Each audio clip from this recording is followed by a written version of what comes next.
so dark underground. We're not alone, Eric.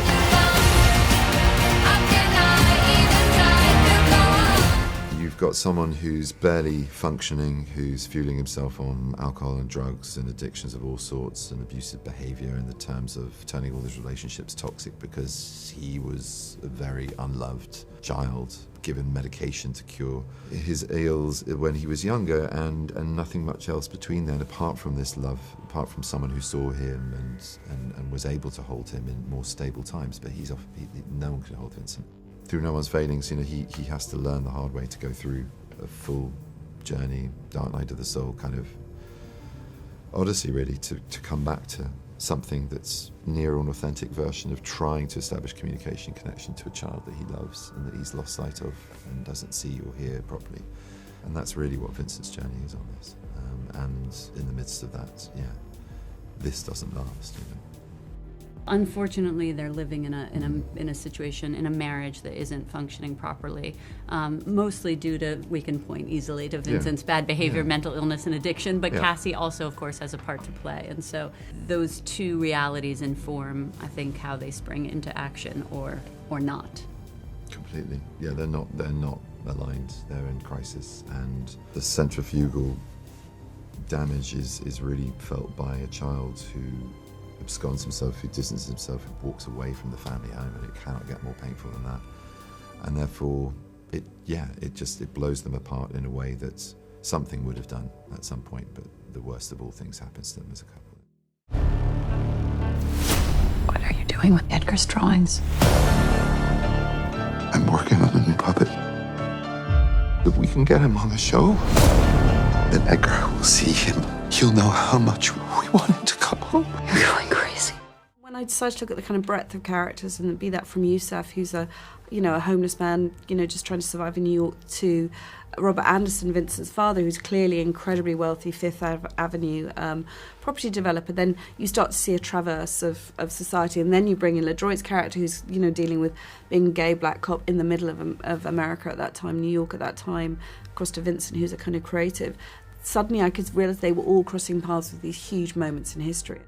There's something brilliant that Abi has done with the inclusion of the character of Cecile, brilliantly portrayed by Adepero Oduye, and Marlon, that offers a sort of counterpoint to what's happening with Edgar, and that we get to see in a very real way the lens of race and class and how different weight gets put on how the NYPD approaches and how the media looks at what is happening in the community. And I'm very proud that we have that in the show, because I think it's honest to what's happening then and what's still happening now. What Cecile is offering to Cassie is hopefully what at least we try to offer to audiences as storytellers, which is a mirror of sorts, but also a maybe more experienced guide through some emotional territory or some lived experience. And of course, Cecile's child has been lost for a lot longer than Cassie's, but also Cecile has been living with the effects of institutional failures in ways that Cassie never will, of course, because of their race and class differences. So I think that Cassie is, desperate for some understanding and some guidance in terms of action of what she's going through, and she finds in Cecile not just sort of the mother's journey, but the truth of the larger institutional failures that she's now kind of experiencing maybe for the first time at this level, the ineptitude or the corruption that then leads to ineptitude in terms of recovering her son. So I think it's a really important and beautiful relationship between the two of them, and just what a gift to be able to play across such a gorgeous actress in Edgar. Missing person is Detective Ledroit. Mark up every door you've knocked on, every area you've searched. Mr. Anderson, do you have any comments? Press are crazy over this. Do you even have a suspect? We're ruling nothing out. They're saying that if he was alive, that you would have found him by now. You have to trust me.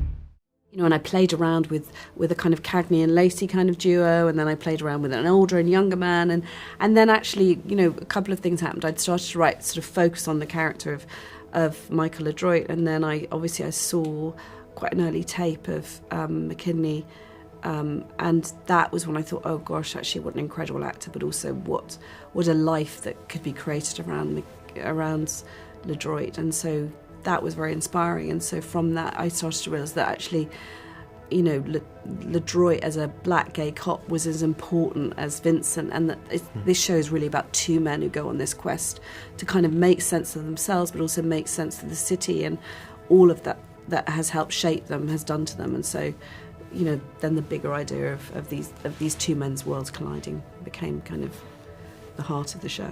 I've been in that situation before where you're playing the cop or an agent or something, and it very much feels like you're a function to the sort of plot and like sort of the investigation of it all. And so it's thrilling to be in a show where the show is interested in his heart and what it is that he's wrestling with and managing on a day-to-day. All of the stuff that he has happening at home with his partner. We're living in the middle of the 80s and the AIDS epidemic, and that is very present in our household. I think in many ways he's mourning him while he's sitting right in front of him, and there isn't an appropriate or full place for him to live in that kind of grief. But it's fuel for how he approaches the investigation of these children gone missing, and the way that he is bumping up against the people in his life. Like, there's some real stuff in there about the institutional racism that exists in the NYPD, the homophobia, and the way in which your sexuality can be leveraged against you. And that's a gift to me to get to honestly portray and investigate and unpack. The kid's been gone for over a week. Don't give up on him. Eric is going to help me find Edgar.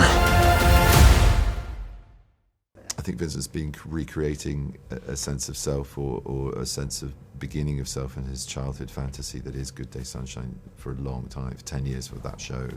And I think his involvement with puppetry and art is an extension of trying to make a better world, trying better than he's experienced. And when that becomes under threat because of corporate needs to sort of commercialize it more and put in more hip and funky and popular and cool stuff, his revolt is massive because it's shaking the foundations of something that he's invested himself into in a very stabilizing way.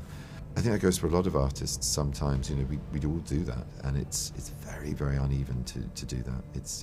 You arrest your own development if you think you're working everything of yourself out in your work. Of course you bring yourself to the table. You have to be honest, to be open, to continue the conversation and the kind of understanding of self, but he's leaning on it massively, and it's the tiniest chip, kind of unstable.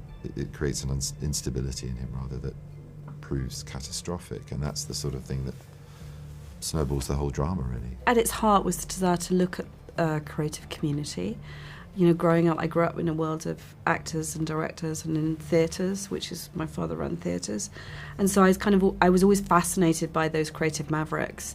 And I guess the idea of what would be the most devastating, profound thing that would happen to a creative maverick that would make him wake up. And I guess the disappearance of a child, that, you know, that felt like the idea that could puncture that. And how would a creative react to that? And then out of that was born the idea of the kind of manifestation and creation of Eric.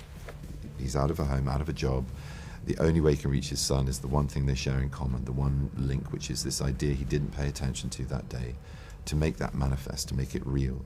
And so naturally it becomes, or unnaturally it becomes, an extension of his psyche. It's his spirit guide, it's his id, it's his other, the shadow self who takes him on an odyssey to try and build that bridge with his son in the real world, where Eric isn't real yet, to create him as a puppet on the show, to communicate with the child that he hopes is still out there and alive.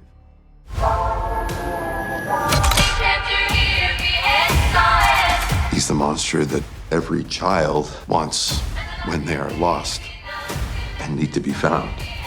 This is Edgar's idea.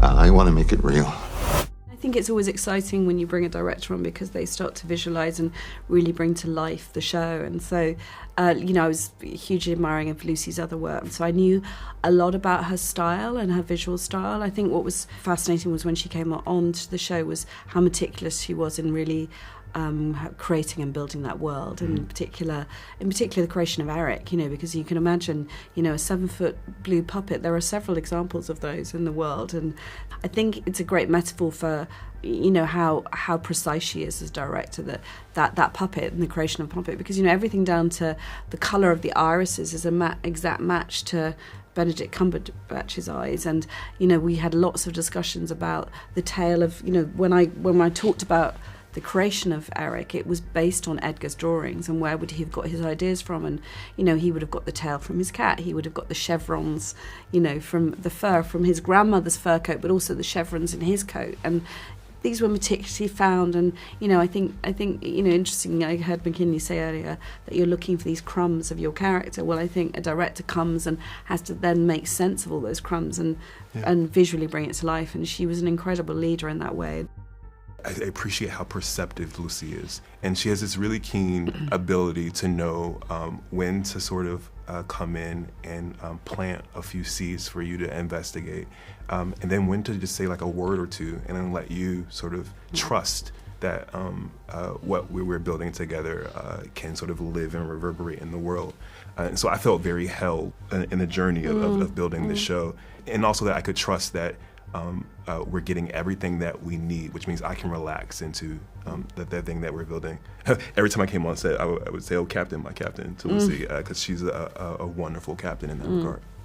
People don't realise that the show was actually shot, yes, in part in New Jersey, actually, but also largely in Budapest. And to be able to create 1980s New York is a real feat and a real mark of her collaboration also with Alex Holmes, our fantastic production designer, and Suzanne Cave, and our amazing costume designer, but also Andrew Baseman, who's a phenomenal set decorator. And so I think all of those was really well led by Lucy. 48 hours since Edgar Anderson was last seen around 8 a.m. I wrote to school. We're urging anybody with information, however small, please come forward, pick up the phone, and help us bring Edgar home. Ultimately, we are born entertainers. That's what we want. The idea is to entertain, but at the same time, I love an entertainment that really engages me on several levels, and I hope it's a show that really engages you and asks those questions about, do those monsters still exist today, and where are the real monsters in the world? I'm really glad that it's a period piece in that way, because there's a kind of presumption of progress, and having this as a mirror for where we were and where we are. In some ways, it sort of shows and highlights the ways in which life has changed for queer people in the world, but it also highlights a lot of the ways and things we're still wrestling with in 2024. I think there's so much about the show that reminds me to lead with love, and I'm really proud of the journey that I got to go on, and that we've sort of reflected for Ledroit over the course of the series. And in there somewhere is this sort of message of if you fully embrace and step into yourself in a place of acceptance, it kind of unlocks your superpower, and then you can be the change that you want to see in the world.